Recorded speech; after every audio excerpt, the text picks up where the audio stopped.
Hello, welcome back to Adrenaline Fueled Firearms. My name is Scott, and today I'm going to bring you a video that I've been waiting to bring you. I've done the AR-15s with some brief discussions on how to build your first AR-15. Looked at a couple different things, really briefly, glossed over a lot of stuff.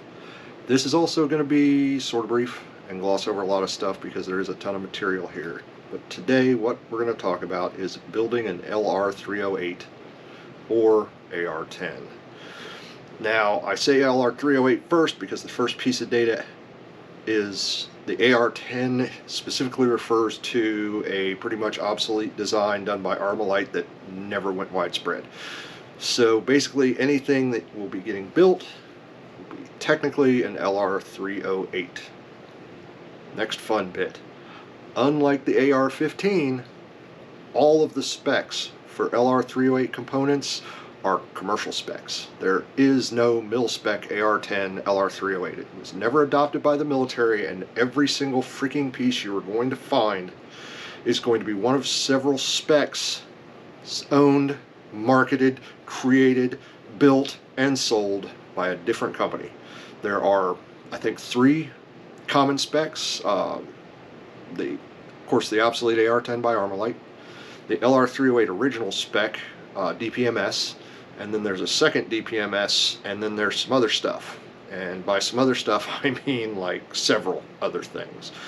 Technically, some of the really big bore, for instance, 300 Win Mag 338 Lapua is being manufactured in an AR style rifle by several independent companies. Technically, those are LR308 builds because they are based off of the Stoner pattern of AR to a closer to DPMS later LR308 spec, but they're not mil spec because there is no mil spec.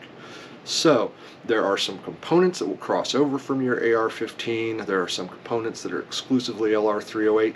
There are some components that are supposed to fit Gen 2 DPMS that don't actually fit Gen 2 DPMS. Trust me, it happens. And there are a lot of other variables to look at. Building your own LR308 is going to be a royal pain in your ass. Trust me. That's why I did this video after the AR-15s, and that's why there will be several follow-on videos in this one. Personal preference-wise, I enjoy shooting the AR-15. I enjoy building the AR-15. I really enjoy the LR308, and it's definitely more of a challenge just at the parts level.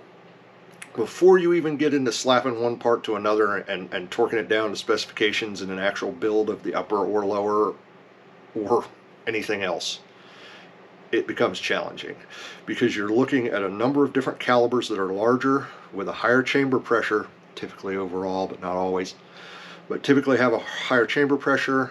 Therefore, you're dealing with a bit more hazardous situation and you need to pay more attention when it comes to assembling the upper. Now, I'm going to make the recommendation the same way as I did with the AR-15, that for a beginner with very minimal mechanical experience and very minimal experience specifically in building firearms or assembling firearms, buy your upper.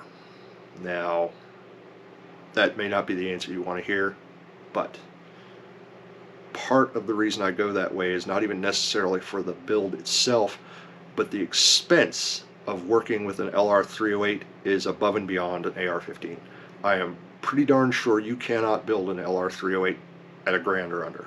You literally today in 2023 need to look at having $2,000 plus before you even sit down and start considering what your parts are. I mean, literally, your budget's going to be $2,000. Merry friggin' Christmas.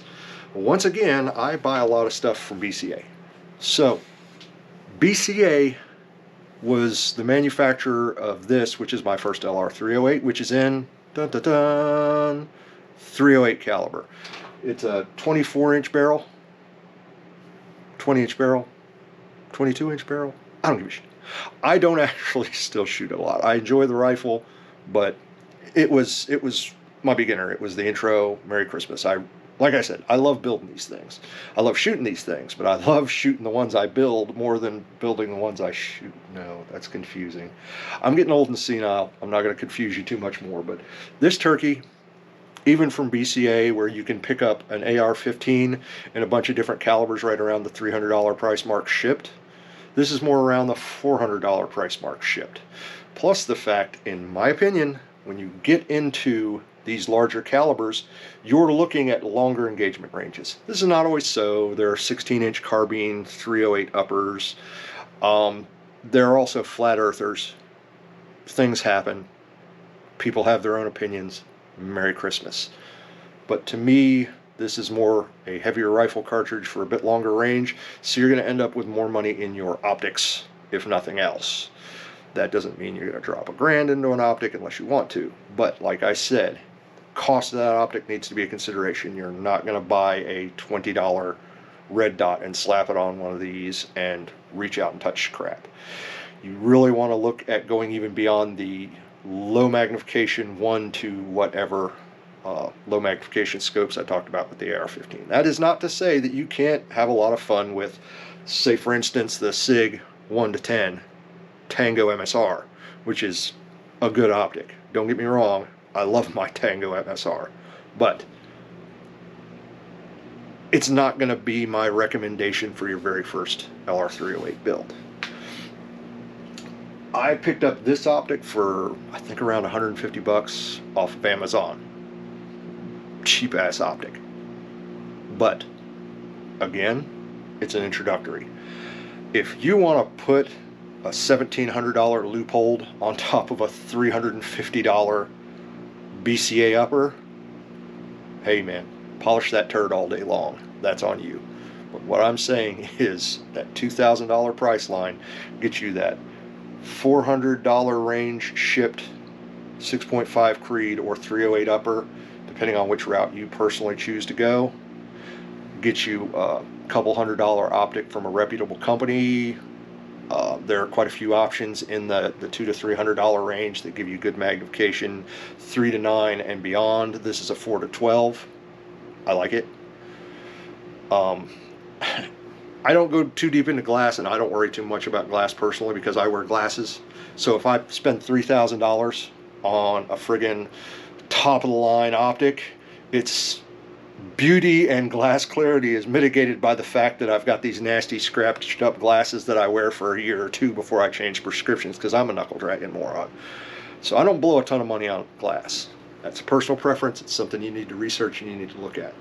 There are a lot of different calibers in the LR308, not nearly as many as the AR-15.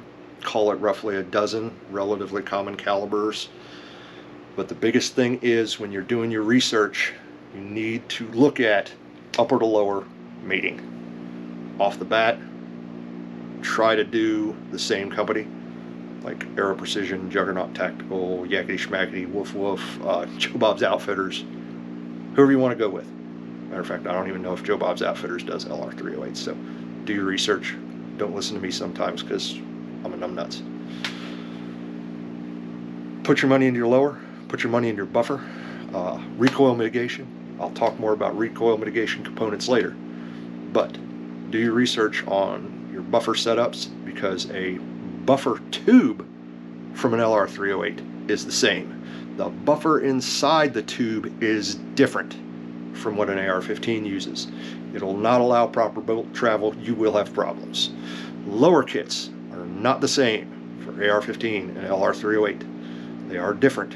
Your bolt catch and your magazine release will not be compatible because they're the incorrect size. Some of the other pieces may cross over, some of the springs may cross over. Depending on the manufacturer, even the rear section may be slightly different as to what angle the retaining spring for your rear retaining pin go into the receiver at. This is a consideration. There are way more considerations when you work on an LR308 than when you work on an AR-15 as far as getting into actually assembling or building it. First time around, get yourself an upper. Most common are 6.8 Creedmoor and 308. That's an argument all by itself. They're supporters of both cartridges.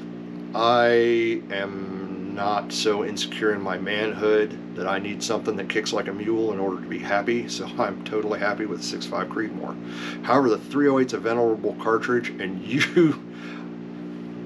when there was no other ammo out there available, I was still able to occasionally find 308 ammunition. There's just so much of it out there. That's a consideration. think about it. So, do your research, look at your cartridges, look online at your various components, what will and will not mate up to other things, because once again, there is no one single spec. There are 3 to 4 specs. There are parts that won't mate. There are a lot of potential problems out there. Just do your research. Look at a lot of different resources above and beyond just even YouTube videos. Look at bulletin boards, Sniper's Hide, there are long range shooter. There are a lot of different resources out there. Before you do the LR308, it's even more important to do your research, because you'll do what I did. You get into your first actual build and the upper and lower won't actually mate. And now you have money invested that you can do absolutely nothing with until you build your next one. So you're kind of hooked. I guess, you know, like drugs or something, first one's free. Anyway, thanks a lot for tuning in to Adrenaline Fueled Firearms. I'll be doing a deeper dive video discussing my first actual build